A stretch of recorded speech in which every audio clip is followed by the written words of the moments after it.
예배 자리에 나오신 모든 이들을 우리 주 예수 그리스도의 이름으로 환영하며 예배를 통해서 우리 모두가 진리의 말씀 위에 은혜 위에 세워지고 세임을 받아 이번 한 주도 믿음으로 승리하는 한 주가 다 되시기를 축복합니다. 여전히 좋은 찬양 잘 준비해 주셔서 고맙습니다. 말씀대로 우리가 그런 하나님의 사람들이 평화의 도구가 되었으면 참 좋겠습니다. 마태복음 24장에는 종말에 관한 교훈을 하시면서 이런 말씀을 하십니다. 인자가 다시 올 때에 그렇게 말씀하시면서 40절 41절에서 그때 두 사람이 밭에 있는데 한 사람은 데려가고 한 사람은 버려둠을 당할 것이요 두 여자가 맷돌질을 하고 있는데 한 사람은 데려가고 한 사람은 버려둠을 당할 것이니라 그렇게 말씀합니다. 밭에서 일하든지 아니면 맷돌질을 하든지 각각 두 사람이 있는데 어떤 사람은 데려가고 어떤 사람은 남을 것이다는 말씀이죠. 그러면 어떤 사람이 데려가고 어떤 사람이 남을 것이냐라는 질문에 대해서 한 장 뒤인 25장에서는 열처녀 비유를 들어주십니다. 그래서 슬기로운 처녀, 준비가 잘 된 처녀들은 잔치, 혼인잔치에 들어가게 되고 준비가 안 된 처녀들은 혼인잔치에 들어가지 못하고 남겨지게 되죠. 결국 마지막 때에 주님 다시 오실 때에 데려감을 받는 사람과 버려둠을 당하는 사람이 있는데 그것은 오늘 그가 준비된 사람인가 아닌가로 결판이 난다는 것을 알 수 있게 됩니다. 성도 여러분, 제3지대는 없습니다. 하나님이 데려가시든지 남든지 둘 중에 하나입니다. 준비된 사람은 데려가고 준비되지 않은 사람은 남겨집니다. 오늘 주님이 오시지 않았다고 내일도 안 올 것이라 생각하는 것은 큰 착각입니다. 그날은 아무도 알지 못하기 때문입니다. 그리고 내일은 영원히 내일입니다. 내일은 내가 어떻게 할 수 있는 시간이 아닙니다. 어제도 내가 어떻게 할 수 있는 시간이 아닙니다. 오늘만 내가 선택할 수 있고 분별할 수 있고 준비할 수 있는 시간인 것이죠. 그렇기 때문에 매 순간 바로 오늘 내가 준비하고 선택할 수 있는 이때에 내가 준비된 자냐 아니냐라고 하는 것을 확인하는 것은 참 중요하죠. 오늘 본문의 말씀도 종말에 관한 말씀을 하고 있습니다. 마지막 나팔이 불 때에 두 종류의 사람으로 나누어지죠. 하나님으로부터 상 받을 자와 그리고 멸망받을 자입니다. 다시 말씀드리지만 중간지대는 없다는 것을 기억하시기 바랍니다. 바로 지금도 사실은 중간지대가 없습니다. 오늘 내가 어느 쪽에 서 있는지를 확인할 필요가 있는 것이죠. 그러면 오늘 말씀을 한번 살펴보도록 하겠습니다. 먼저 앞부분에는 두 증인에 관한 이야기가 나옵니다. 1절, 2절에 이렇게 시작을 합니다.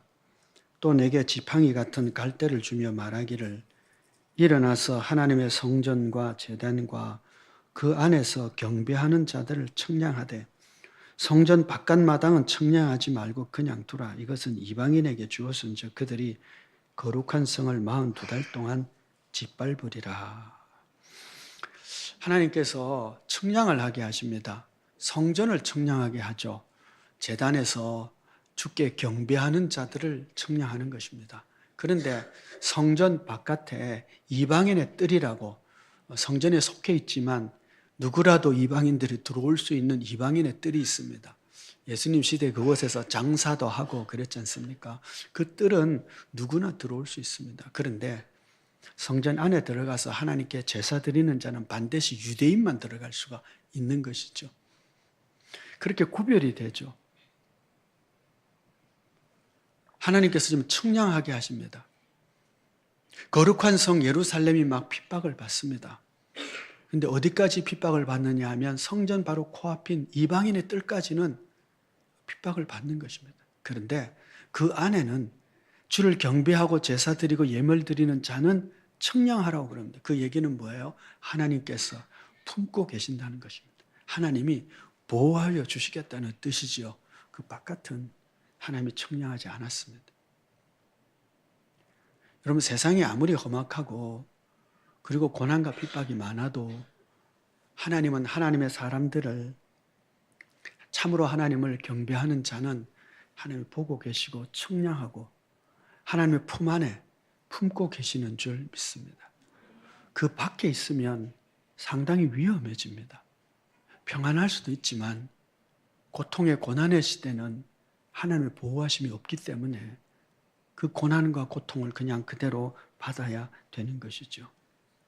지난 1월 25일에 소비 묵상이 시편 89편 15절입니다. 말씀이 이렇습니다. 즐겁게 소리칠 줄 아는 백성은 복이 있나이다. 여호와여 그들이 주의 얼굴빛 안에서 다니리로다. 즐겁게 소리치는 찬양과 감사를 하나님 앞에 드리는 자는 하나님의 얼굴빛 안에 있다고 그럽니다. 하나님의 얼굴빛 안에 있다는 것은 뭐예요? 하나님이 보고 계시고 주목하고 계신다는 것이죠. 하나님의 등 뒤에 있는 것이 아니라 하나님의 얼굴빛을 비추는 백성입니다. 누가요? 찬양하고 기뻐하고 감사하는 자들이죠. 그래서 묵상을 이렇게 했습니다.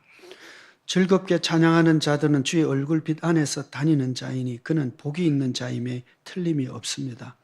우리의 입술에서 원망과 불평을 그치고 찬양과 감사가 끊어지지 않고 풍성하도록 하십시다. 그리하여 우리가 빛 가운데 거하는 자임을 증명하는 믿음이 되기를 소망합니다.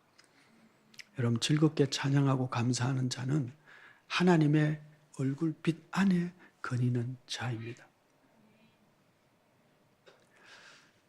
갈릴리에 사는 사람들이 예루살렘에 하나님께 제사 드리기 위해서 출발을 했다고 합시다. 여러 날 걸리겠죠. 근데 더러 그 중에 떠나오는 사람들은 반일하기 싫어서, 배 타기 싫어서 잠시 예루살렘에 올라갔다가 오면 좀 쉬지 않겠나 해서 떠나는 자도 있었을 것으로 생각을 해보십시다. 그렇게 떠나가지고 그들은 예루살렘에 왔습니다. 제사 드리기 위해서 온 자가 아닌 사람들은 예루살렘 성 구경하고 쇼핑하고 친구들 만나고 그러다가 조금 양심이 끓이면 성전 뜰까지는 올지 모르겠습니다. 그 안에는 경배하는 자만 오는 것입니다. 그리고 하나님은 경배하는 자를 얼굴빛 안에 두시고 청량하셔서 보호하신다고 하십니다. 여러분, 오늘 예배 드리러 나오셨어요. 우리의 영으로 생각해 볼 때에 하나님을 참으로 예배 드리기 위해서 오신 자도 있겠지만 들러리로 습관을 쫓아 오시진 않았나요? 혹시 하나님이 청량하시는 경배하는 자 그 청량선 안에 들어와 있는지 밖에 있는지를 보자는 것이죠. 많은 한국교회 교인들 중에 상당히 많은 수가 명목상의 교인이라고 하는 것은 습관을 쫓아 예배에 참여할 뿐 참으로 하나님을 마음으로 심령으로 경배하는 자는 아니라는 것이죠.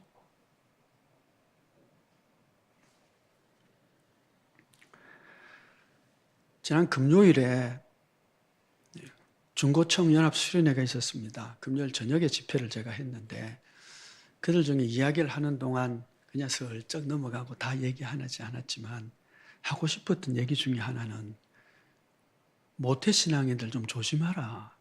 그 얘기하고 싶었어요. 왜냐하면 어릴 적부터 교회를 다녔어요. 그래서 성경을 알아요. 알긴 아는데 주일학교 수준에서 벗어나질 못했어요. 그때 선생님들이 들려준 주일학교 선생님들이 알고 있는 성경 지식 수준에서 벗어나지 못하기 때문에 스토리는 알아요. 창조 이야기도 알고 모세 이야기도 알고 아브라함 요셉 이야기도 알고 야곱 이야기도 알고 예수님의 오병이어의 기적도 알고 스토리는 알아요. 그런데 성경은 몰라요. 진짜 하나님의 말씀을 모르는 거예요. 왜? 그것은 내가 진심으로 하나님께 묻고 답하고 하나님을 만나야 알 수 있는 진리의 세계이거든요. 그런데 주일학교 때 배웠던 스토리만 가지고 내가 성경을 안다고 생각해요. 그 수준에서 믿음이 더 이상 자라지를 않는 거예요. 아니, 믿음이 있어야 자라죠.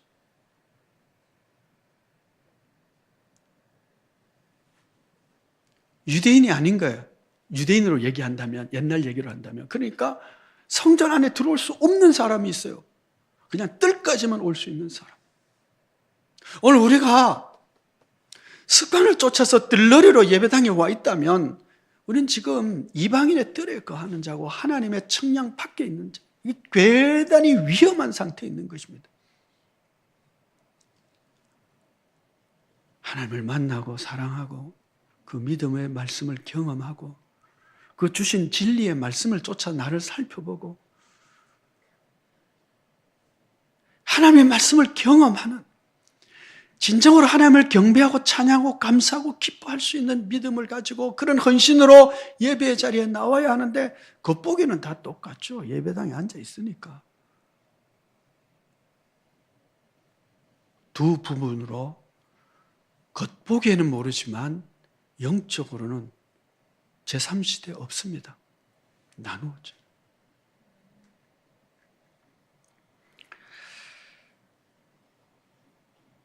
성전 바깥들이 핍박을 받습니다. 42달 동안 핍박을 받죠. 2절 하반절에 거룩한 성을 42달 동안 짓밟으리라. 이렇게 고난의 때에 3절 말씀 보시면 내가 나의 두 증인에게 권세를 주리니 그들이 굵은 베옷을 입고 1260일을 예언하리라 그럽니다. 굵은 베옷을 입었다는 것은 이들의 사역이 회개의 말씀을 선포하는 사역임을 말씀합니다. 여러분, 근본적으로 교회는요, 회개의 복음을 전파해서 죄인을 구원하는 데 그 목적이 있는 것입니다. 교회는 그래서 신학적으로는 선교적 공동체라고 말합니다. 물론 예배 공동체도 있지만 하나님이 교회를 세우신 목적 중에 하나는 복음을 전해서 영혼을 구원하기 위한 것이죠. 영혼을 구원하려면 어떻게 해야 돼요? 회개의 복음을 전하는 거죠. 굵은 베옷을 입고 이 마지막 때에도 하나님 말씀을 회개하라는 선포를 하는 거예요. 4절 말씀을 보시면 1260일이 나오는데요. 42달이 1260일입니다. 그리고 뒤에도 가끔씩 언급되지만 3년 반이기도 합니다. 이게 다 같은 내용이에요. 3년 반, 1260일, 42달. 이 기간 동안 회개의 복음을 전하는데 4절 말씀을 보시면 그들은 이 땅에 주 앞에 서 있는 두 감람나무와 두 촛대니 그럽니다. 이 촛대는 1장에서 이미 말씀을 하셨죠. 7 촛대가 주 앞에 있는데 그건 7 교회라고 해서 촛대는 교회를 뜻합니다. 그런데 두 감람나무는 뭐냐라고 했을 때에 이 스가랴서 3장 10절을 참조로 하면 이 두 감람나무는 왕권을 가졌던 스룹바벨과 제사장인 여호수아를 뜻한다고 해석을 합니다. 자, 그러니까 두 감람나무가 섰는데 두 촛대니까 교회인데 마지막 때의 교회가 어떤 모습으로 섰느냐? 두 감람나무로, 왕 같은 제사장으로.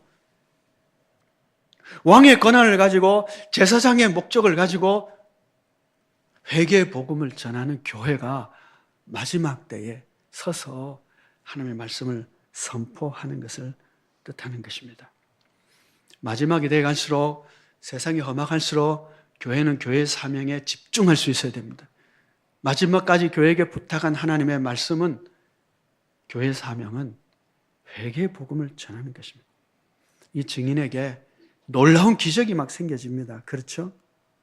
5절 이하를 보면 그들 해하고자 하면 불이 나와서 원수를 삼키고 하늘을 닫아 비가 오지 못하게 하고 물이 피로 변하게 하고 이런 여러 재앙이 나옵니다. 이 사역의 모습들을 보니까 누가 생각이 나요? 구약의 엘리야와 모세가 생각이 나죠. 모세와 엘리야 같은 가장 대표적인 율법을 주신 모세, 그리고 선지자 중에 최고였던 엘리야, 이 두 권능, 하나님의 사람으로서 이 권능을 가지고 교회가 회개의 복음을 전파하는 것이죠. 그리고 이런 표적과 기적이 나타납니다. 여러분, 부흥의 시대나 혹은 기독교 역사의 어느 때든지 교회가 회개 복음을 선포하고 영혼을 구원하는 사역을 하게 되면 거기에 하나님의 표적과 기적이 따르게 되어 있어요. 그래서 놀라운 일들을 행합니다. 주 예수 그리스도의 이름으로 귀신도 쫓아내고 기적과 표적이 막 나타나요. 왜요? 회개의 복음을 선포해서 영혼을 구원하기 위한 겁니다. 그리고 죄인이란 근본적으로 사단에게 묶여있는 자이기 때문에 그 사단을 해체시키고 그 영혼을 구하려면 하늘의 권능이 필요합니다. 그래서 부흥의 시대에는 하나님의 표적과 기적이 막 나타납니다. 영혼을 구원하기 위한 것이죠. 그런데요, 그것도 한 시절이죠. 42달 하나님이 정하신 때가 있어요. 그 기간 동안 부흥의 때가 기간이 있는 거죠. 교회가 하나님의 권능을 가지고 복음을 전하고 영혼을 구원하기 힘쓸 때 그 기한이 있는 거예요. 42달이에요. 그 기간이 끝나자 원수가 나타나서 이 두 주인을 죽입니다. 여러분, 저 참 이상한 거 있잖아요. 질문할 수 있는데 예수님께서 얼마나 놀라운 표적과 기적을 행하셨어요. 무리를 걷고 오병이의 기적을 베풀고 죽은 자를 살리고 말이죠. 그렇잖아요. 그런 놀라운 기적을 행하신 분이 왜 로마 그 빌라도 법정에서 그리고 사내들인 공회가 그걸 막 억울하게 처벌할 때 왜 아무런 힘이 없는 자처럼 그냥 그렇게 끌려가서 고난을 당하고 처형당하고 그래 죽죠? 아니 능력이 그렇게 많은데 너무 이상하잖아요. 하나님의 때입니다. 복음을 전하고 능력을 가지고 회개의 복음을 전할 때가 있고요. 그리고 핍박받고 고난받고 죽임 당할 때가 있는 거예요.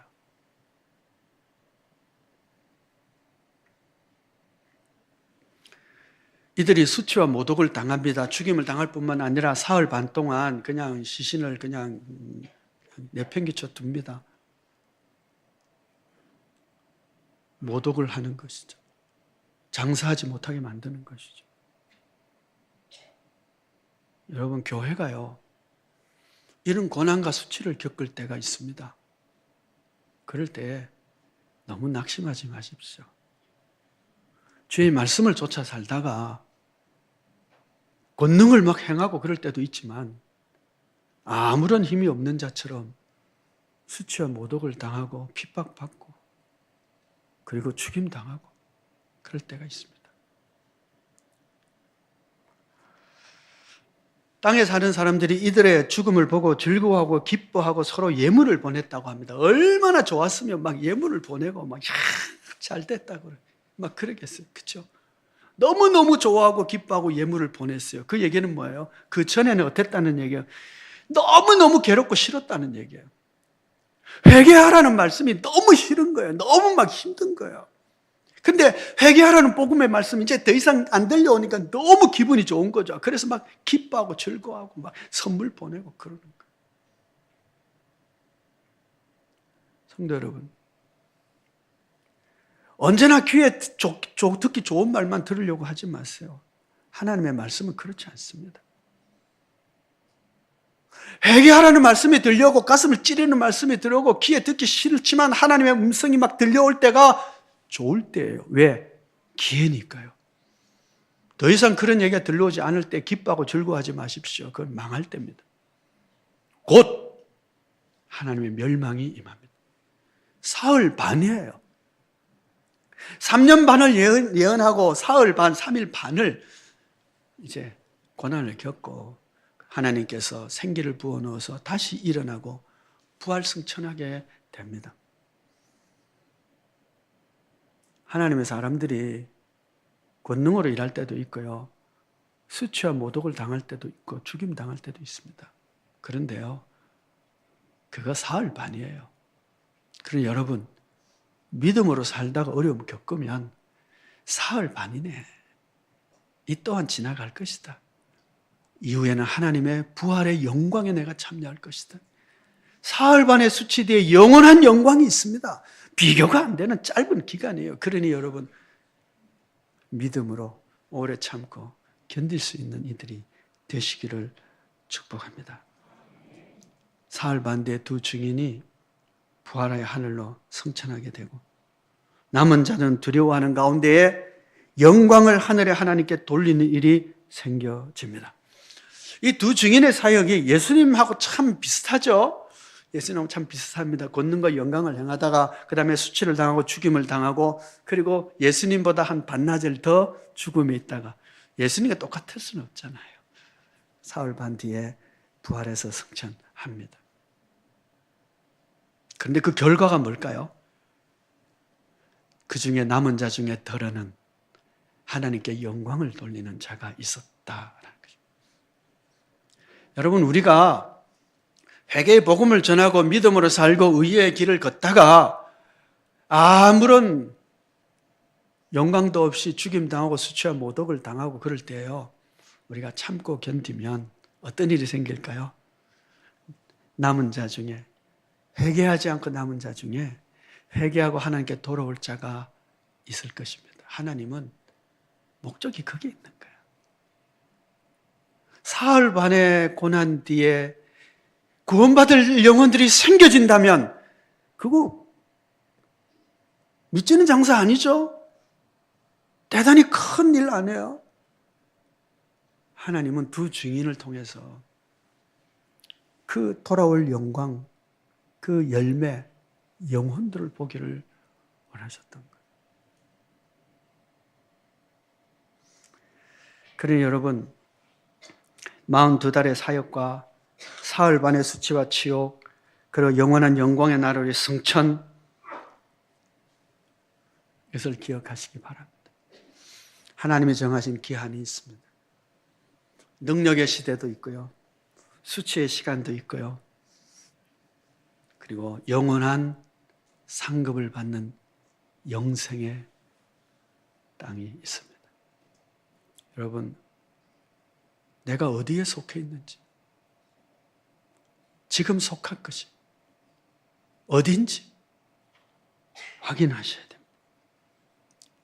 7째 천사가 나팔을 불게 됩니다. 그리고 이제 15절 말씀인데, 7째 천사가 나팔을 불 때 하늘에 큰 음성들이 나서 이르되 세상 나라가 우리 주와 그의 그리스도의 나라가 되어 그가 세세토록 왕노릇 하시리로다 하니, 세상 나라가 우리 주와 그리스도의 나라가 되어 영원히 왕노릇하는 이 땅이 하나님의 나라로 변화되는 이제 7째 나팔을 부니까 그 나라가 오게 되는 것입니다. 이때에 우리 주와 그리스도의 나라에 속한 백성들과 이 땅에 속한 사람들과 나눠지게 되는 것이죠. 두 부류로. 18절 말씀입니다. 이방들이 분노하며 주의 진노가 내려 죽은 자를 심판하시며 종 선지자들과 성도들과 또 작은 자든지 큰 자든지 주의 이름을 경외하는 자들에게 상 주시며 또 땅을 망하게 하는 자들을 멸망시키실 때로소이다 하더라. 두 부류로 나눠지죠. 18절 표현대로 하면 상 받을 자와 멸망받을 자입니다. 이 나누어지는 것이 오늘이 아니라고, 내일도 오지 않을 것이라고 생각하지 마십시오. 그냥 오늘 내가 속한 부분을 어디에 속했는지를 확인하시고 선택하시는 것이 좋습니다. 준비하는 것이죠. 매일매일 주님이 오시는 날처럼 준비하는 것입니다. 자, 상 받을 자와 멸망받을 자가 나누어지는데 이들의 특징이 있어요. 상 받을 자는 어떤 자들이고 멸망받을 자는 어떤 자들인지, 그 얘기는 오늘 우리가 어떻게 살아야 되는지, 뭘 준비해야 되는지를 말씀해 주는 것입니다. 18절 말씀을 보시면 주의 이름을 경외하는 자들에게 상 주시며 그럽니다. 상 받는 자들의 특징이 있어요. 주의 이름을 경외하는 자입니다. 여러분, 근본적으로 우리가 예수 믿는 이유가 뭐예요? 두렵기 때문입니다. 뭐가 두려워요? 하나님의 심판이. 내가 죄인인 것을 알기 때문에, 내 죄 때문에 내가 하나님의 심판, 영원한 지옥의 형벌이 있다는 것을 알기 때문에 주님, 제가 하나님의 심판이 두렵습니다. 어떻게 하면 될까요? 주 예수를 믿으라. 그리하면 너와 내 집이 구원을 받을 것이다. 주 예수를 영접하면 너는 하나님의 자녀가 되는 권세가 될 것이다. 그 피의 공로로 너의 모든 죄가 씻음받고 하늘의 의의 옷을 입혀질 것이다 라고 하는 그 하나님의 말씀을 듣고 회개하고 예수 믿는 자가 되므로 우리가 믿는 자가 된 거예요. 하나님을 두려워하는 것입니다. 하나님의 심판이 두려운 거예요. 상 받는 자는요, 하나님을 두려워하는 자예요. 믿음은 하나님을 두려워하는 것이 예요. 두려워하긴 하는데 하나님을 존중하고 존귀하고 사랑하는 마음이 있는데 처음부터 하나님을 사랑하는 마음이 있는 게 아니에요. 믿음이 우리에게 주셔서 내가 멸망받고 싶지 않은데 이 죄를 어떻게 하면 좋냐. 하나님의 그 심판이 두려워서 예수 복음, 예수 믿음 내가 용서받고 구원받는다는 사실을 알고 이 하나님의 멸망의 두려움을 내가 피하기 위해서 예수 믿고요. 예수 믿으니까 하나님께서 우리에게 성령 주셔서 그 하나님의 사랑을 부어주셔서 하나님을 사랑하는 마음이 점차 생겨지는 겁니다. 그렇다고 해서 하나님을 두려워하는 마음이 없는 것이 아니에요. 하나님을 두려워하는 마음과 사랑하는 마음이 함께 있는 것을 주를 경외한다고 그래요. 하나님의 말씀 오늘도 내가 지키는 이유는 뭘까요? 하나님을 두려워하기 때문에, 다르게 살면 하나님이 기뻐하지 않는다는 사실을 알기 때문에, 내가 다른 길을 가면 하나님의 심판이 있고 다른 길을 가면 하나님께서 혼내신다는 걸 알기 때문에, 이 길을 가면 죄의 길이고 하나님이 기뻐하지 않는 길임을 알기 때문에 하나님을 두려워하기 때문에 함부로 안 사는 거예요. 하나님을 두려워하는 마음이 있으십니까? 하나님을 두려워하기 때문에 내가 말씀대로 살기 위해서 내가 힘쓰는 겁니다. 말씀대로 우리 살지 못해요. 체질이 그렇기 때문에. 그렇지만 살려고 애를 쓰고 나를 쳐 하나님의 말씀에 복종시키는 겁니다. 그게 힘들어요. 어려워요. 죄를 안 지키기 위해 사는 것이 얼마나 힘듭니까? 그러나 말씀에 순종하기 위해서 하나님을 두려워하기 때문에 이 말씀을 잘 지키고 가고 그렇게 애쓰고 힘쓰면 못 살아도 다시 회개하면서 주의 은혜를 빌면서 그렇게 살면 하나님이 뭘 하신다? 상 주시는 거예요. 잘했다. 너 힘껏 살았네. 죄인의 체질로 그렇게 사는 거 잘 사는 거야. 너 훌륭해. 그러면서 상 주시는 거예요. 우리가 뭐 대단한 일을 하겠어요? 우리가 뭐 대단한 능력에서 하나님 나를 세워갈 수 있겠습니까? 우리가 뭐 대단한 능력에서 하나님을 기쁘시게 할 수 있겠어요? 우리 능력 없어요. 그렇지만 내가 나를 쳐 복종케 하며 하나님을 경외해, 하나님을 두려워하기 때문에 말씀대로 살려고 힘쓰는 거예요. 말을 삼가고 행동을 삼가고 그렇게 사는 거예요. 복종하기 위해서. 그럼 하나님이 상 주시는 것이죠. 그럼 멸망하는 자는 어떤 자입니까? 땅을 망하게 하는 자들이라고 그럽니다. 땅 이러면은요, 이 세상에 속한 모든 것이죠.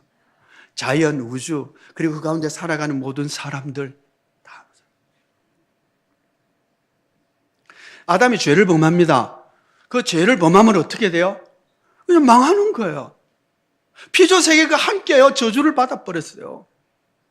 그러니까 우리가 우리 체질대로 살면 우리 죄인이기 때문에 그냥 망하는 거예요. 땅을 망하게 해요. 여러분 저 자연보호 열심히 하셔야 돼요. 쓰담쓰담 이런 거 하고요. 초록 발자국 이런 것도 좀 하시고요. 왜냐하면 하나님이 만드신 세상을 하나님이 우리에게 잘 보존하라고 보호하라고 우리에게 책임을 주셨거든요.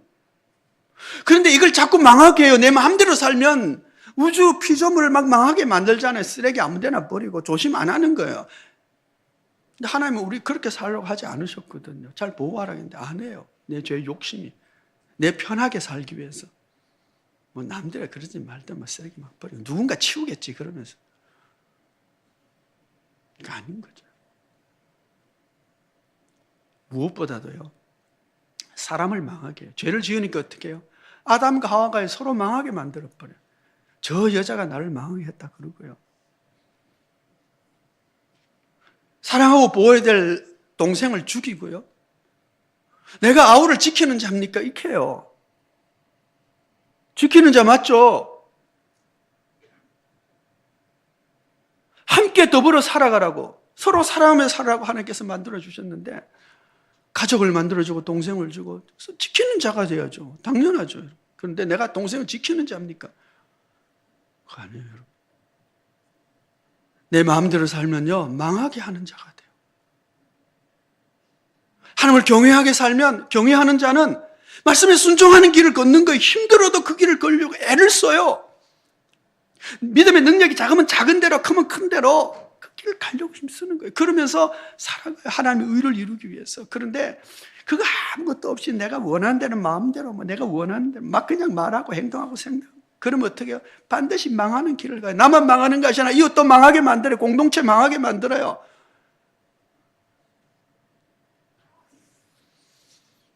가정을 망하게 만들고 사회를 망하게 만들고, 자기 욕심을 위해서 전쟁 일으켜서 망하게 만들고, 교회를 망하게, 교회 공동체를 망하게 하고.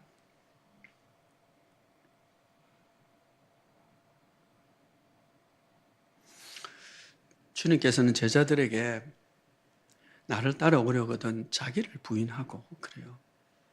자기 부인이 뭐예요? 마음대로 살지 말라는 얘기잖아요. 내 욕심, 내 뜻대로 살지 말라는 얘기잖아요. 그리고 나를 쫓을 것이라. 주님 쫓아라는 얘기예요. 주님이 어떻게 하셨어요? 낮은 곳으로 내려가셨고 십자가 희생, 수치, 모독 당하셨잖아요. 하나님을 두려워하는 자는 그렇게 가요. 매일 하나님을 두려워하기 때문에 말씀에 순종하며 사는 거예요. 하나님 두려움이 없으면, 내 삶에 하나님 두려움이 없으면, 내 마음의 심령이 하나님을 두려워하지 않으면 죄송합니다. 망한 사람입니다. 내일부터 할 거라 생각하지 마세요. 지금이에요. 오늘부터예요.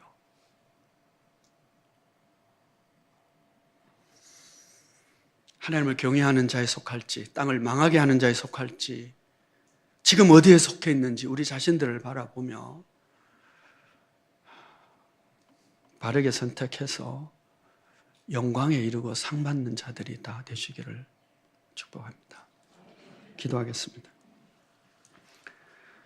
은혜로우신 아버지 하나님, 이 세상이 둘로 나누어질 때에 땅을 망하게 한 진노에 속한 자들이 있고 하나님을 경외함으로 상 받을 자가 있는데, 주님, 저희가 상 받는 자에 속하기를 원합니다. 그리하기 위하여 오늘도 하나님을 경외하며 하나님을 두려워하며 주의 말씀에 순종하며 나를 쳐서 그 길을 걷기 위해 힘쓰는 좁은 길을 가는 자 되게 하여 주시고, 그리하여 하나님이 기뻐하시는 그 길을 선택하고 힘들고 어려워도 서로 수치와 모독을 당한다고 해도 그 길을 걸어갈 수 있도록 성령이여 도와주옵소서. 예수 그리스도의 이름으로 기도하옵나이다. 아멘.